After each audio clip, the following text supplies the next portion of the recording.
faut voir avec nos clients cette histoire de notification. Prête pour faire du design thinking, les filles? J'ai apporté de quoi faire des dessins sur des post-it.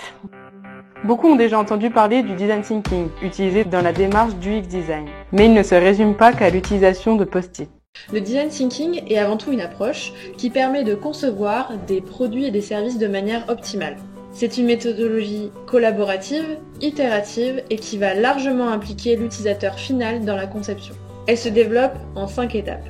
Pour la première étape, il faut explorer le champ des possibles pour ne pas passer à côté d'informations importantes. Pour cela, on se rend sur le terrain, on réalise des enquêtes, des sondages. L'idée est d'observer l'environnement avec un œil nouveau. Par exemple, pour construire la meilleure application de livraison de repas, nous devons recueillir la vision de plusieurs types de personnes, plusieurs types d'utilisateurs. Je pense par exemple à des restaurateurs, à des livreurs, à des clients qui pourraient nous livrer leur vision, leur réflexion de la livraison de repas parfaite. Ou même nous pourrions recueillir les avis de clients d'applications concurrentes pour repérer des enjeux importants. En fait, qui est le mieux placé que l'utilisateur lui-même pour juger utile telle ou telle fonctionnalité? Cela nous permet de collecter énormément d'idées dans un temps restreint, de nous confronter à des problématiques inconnues, mais également de nous rapprocher des besoins de différents types d'utilisateurs. Puis, riche de toutes ces informations, on peut commencer à imaginer des solutions qui répondent aux problèmes identifiés. Pour cette phase dite d'idéation, on va réunir l'ensemble des parties prenantes, que ce soit le commanditaire, des clients, l'utilisateur ou même des personnes lambda, qui vont essayer d'imaginer ensemble les meilleures solutions au cours d'ateliers de co-création. C'est-à-dire que dans un temps restreint et à l'aide d'outils mis en place pour ces ateliers, on va essayer de réfléchir ensemble et de trouver les meilleures solutions qui répondent à l'ensemble des besoins identifiés.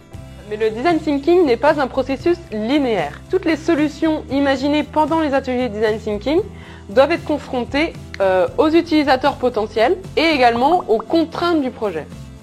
Il est alors nécessaire de tester les solutions directement face aux utilisateurs et d'en tirer des conclusions pour finalement améliorer la solution, retester auprès des utilisateurs et arriver à la meilleure expérience utilisateur possible.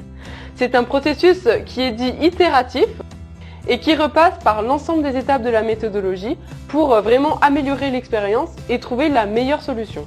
C'est au cours de cette étape que l'on donne naissance à des prototypes qui formalisent les idées et qui sont plus ou moins fonctionnels pour valider les usages et confronter la solution aux utilisateurs.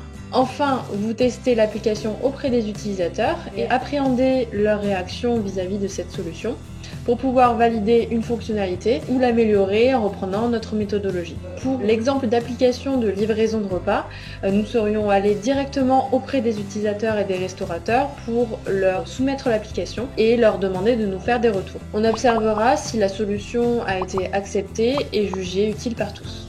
C'est une démarche qui fonctionne et qui a déjà fait ses preuves avec l'un de nos clients, l'AMIF. Afin de préciser leurs besoins fonctionnels et les parcours utilisateurs, nous avons organisé avec l'agence CLAP des ateliers de co-création s'appuyant sur la méthode du design thinking. Cette méthode de travail en collaboration fut très positive à la fois pour le commanditaire mais aussi pour les sociétaires de l'entreprise qui utilisent aujourd'hui l'application au quotidien. Donc au final, Catherine, les post-it peuvent intervenir à un moment de l'atelier s'ils permettent aux participants de formaliser et trier des idées. Cela reste un outil qui doit s'intégrer de manière intelligente dans la méthode design thinking.